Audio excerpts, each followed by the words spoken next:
Technology will create most growth opportunities in the commercial vehicle industry in 2023. Most industry participants classify advanced technologies in our industry into connected, autonomous, shared, and electric segments. One of the most important objectives of the host vehicles of these technologies and business models is to feature the lowest propensity of unscheduled maintenance or downtime.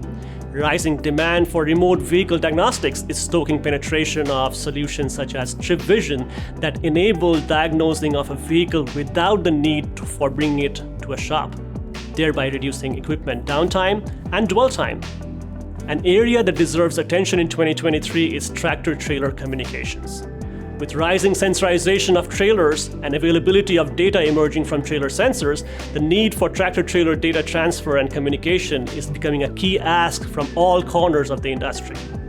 Finally, several fleets will continue testing electric trucks and buses for fit within their operations. Commercial vehicle diagnostic solution providers are expected to gradually build coverage encompassing these vehicles and analyzing the data derived from the first wave adopters of these vehicles in developing diagnostics and troubleshooting solutions. Check out our Outlook study titled Unpacking Commercial Vehicle Diagnostics Market 2023 to learn more about technology trends that will drive growth opportunities for your business this year.